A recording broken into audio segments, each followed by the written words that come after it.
It's difficult, brother and sister, to marry a woman that you can't do anything for. You meet a woman, she got a house. Her first husband died. Left her with a house. She's got babies. Got a car in the driveway.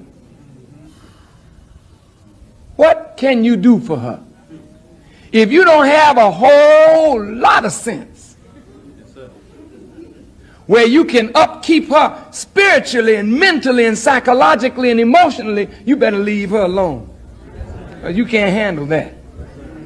See, this is why this hits home for me, because when I saw this on my Instagram timeline, I had to talk about this. When it comes to our elder, Honorable Minister Louis Farrakhan talking about this, because even in my content, I say the same thing, but I just say it a little bit different.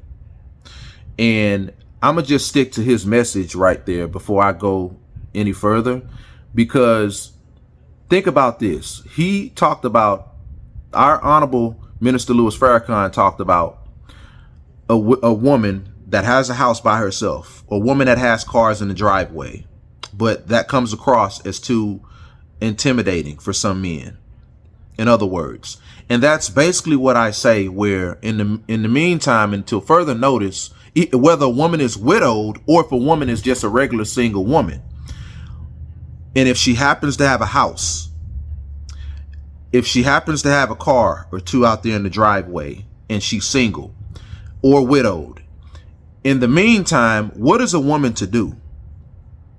What is a woman to do? And this is why I tell men, you got to stop projecting. You got to stop deflecting all your flaws on women. Because ask yourself this: if you are a man and you're looking to get on a dating scene, would you be attracted to a woman that has nothing? Would you be attracted to a woman that's a damsel in distress, that has no skill set, and just sitting there, just waiting, just being super extra needy? Would you want that?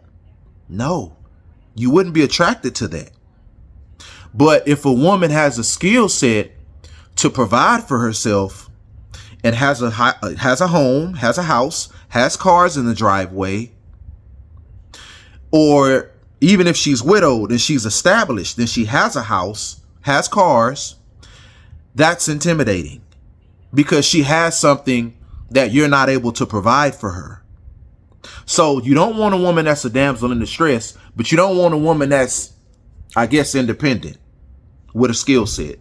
So make up your mind. But when I say it, I'm a simp. I'm pandering. And when it all boils down to it, fellas, it's a you problem. It is a you problem.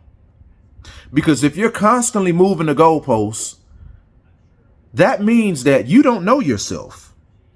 You don't know God. If you don't know God as a man, you don't know yourself. If you don't know God, then that means you don't love God. And if you don't love God, you don't love yourself. And if you don't love yourself, you have no capacity within you to love a woman. This is why so many men have so much chaos from within them. And we have a lot of these men on these podcasts, a lot of these men that's influencers, dating coaches, giving dating advice. And a lot of these men, you're not married. You have no proof of any successful relationships under your belt. You having no proof of showing that you've been in successful relationships or currently married, and you're able to work through it. You're able to get through it and to teach and to show how you were able to overcome along with you and your wife. And we have a lot of broken men on the internet talking about women. And I don't want to change the subject, because I just want to stay on this one right here. This is why we have so many confused men. So many confused men.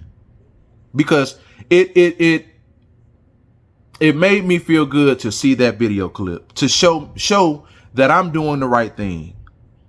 And not everybody gonna like what you say. Not everybody not gonna like what you stand on, but I'm standing on truth to power. And this is why I'm calling out the men to be better. I'm calling out the men to elevate themselves. And this is why I talk. This is why I deliver my content the way that I deliver it. Because I know that I'm not crazy. I know that I'm not just making this stuff up. There's men out here that's telling women. I've heard this from a lot of women where if they have a house, they have a certain career. I've literally heard stories from women telling me, you know, men tell them all the time, well, what you need a man for? You doing it all. You don't need me. Like, fellas, do you really understand how bad that looks? And at that point, why should a woman want to be with a man like that? Why should a woman want to be with a man like that and even procreate with a man like that? Because procreating with a man with that type of low level mindset can produce a son that thinks the same way. And that's why we have so many women out here that's like, you know what? I'm going to just go ahead and be single. I'm going to just go ahead and chill until God sends me my husband. And it's just crazy.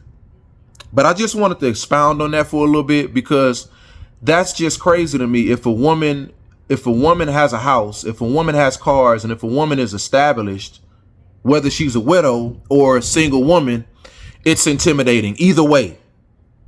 It's intimidating either way. So it's dang if you do, dang if you don't. And that right there is not a woman's problem. That's not a woman's fault. That's not a woman's fault at all. Because I can't say that and express that enough until further notice in the meantime of a woman being taken off the market. What is she supposed to do, fellas? What is she supposed to do? Because you wouldn't want a woman that's a damsel in distress either. So think about it like this.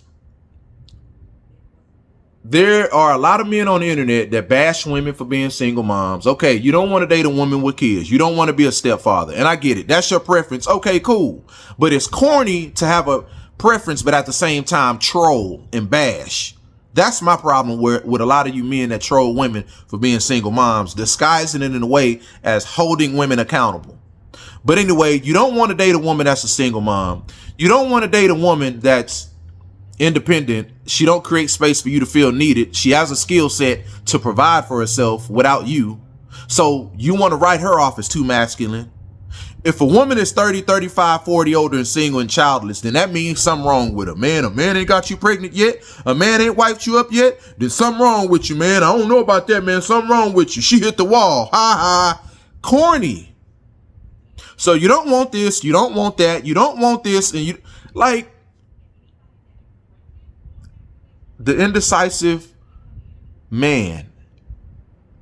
But if I sit around and if I say the ungodly, sassy man, then y'all get upset. Y'all get offended. I mean, that is literally the epitome of the ungodly, sassy man. Literally the epitome of the ungodly stage 4 sassy man. Suffering from stage 4 sassiness. But then y'all get upset when women say stuff like, well, do you like women? Are you gay? I said that before. And I can't even put that on gay men, because openly gay men don't act like that towards women. They don't. They really don't. But anyway, man, you got to find yourself, fellas. You got to find yourself, and you got to stop projecting and deflecting. Because until a woman gets taken off the market, she got to grind. And these bills ain't going to pay themselves. If a woman want a nice purse, if she want a Chanel bag, or if she want this or she want that, who's going to pay for it? If she don't have a man, and if she wants to do it for herself, treat herself to it, or treat herself on a girl's trip, okay, all right. That's a you problem, bruh, if you intimidated about all that. And it ain't her fault that you see yourself down here and she see herself up there. It ain't her fault. And y'all men got to stop doing that, dude. Anyway, man, I just want to chop it up, but I that was really good confirmation, godly confirmation that yeah, I'm on the right path. And and when I talk, in my approach, in my messages, I'm not letting up at all.